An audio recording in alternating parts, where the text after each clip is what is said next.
Another interesting note, and these are all shorties, but just to update everybody, is because President Trump has put the Trump-Kennedy Center, remember the Kennedy Center, where some of the best performances in the entire world have taken place?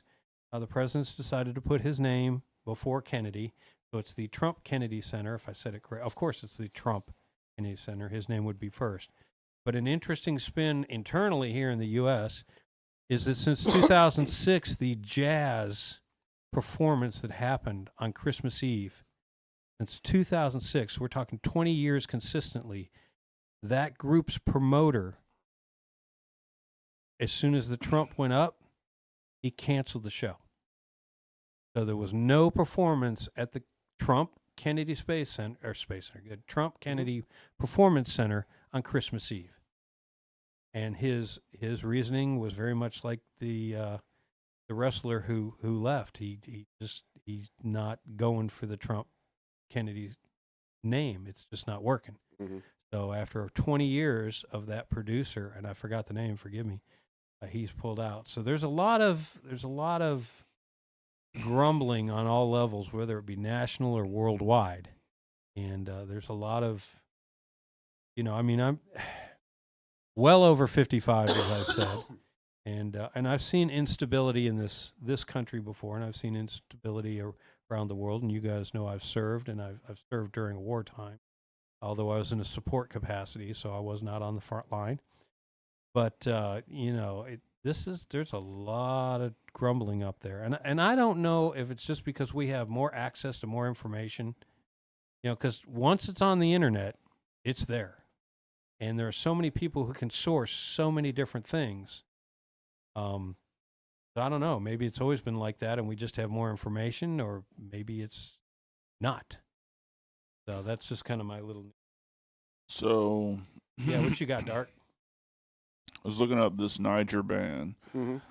and apparently it's in direct retaliation because Trump signed an executive order that no one from Niger is allowed to come here.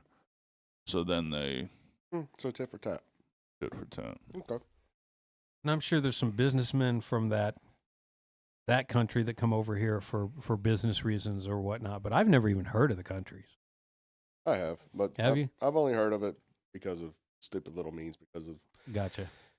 Because if you don't say Niger, you say Nern. Yep. But to kind of work off what you were talking about, you bringing up Mick and Dark, this is kind of pointed to you as well. So Mick has sent a cease and desist to the WWE. Okay. Yeah, that's right. What's going on there? He doesn't want any of his footage shown on WWE television from the time that he's cutting ties. But here's the problem, and Mick should be smart enough to know this. You definitely smart enough to know this, Dark Courts. He may own the Mick Foley name,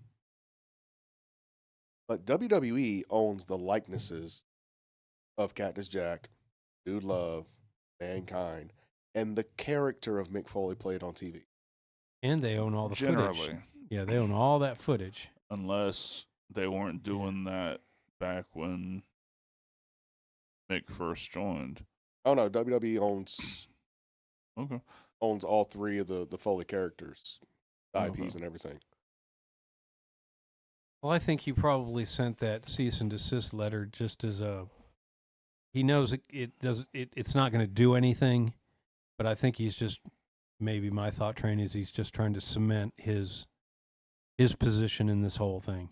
Yeah, well, that he wants nothing to do with them.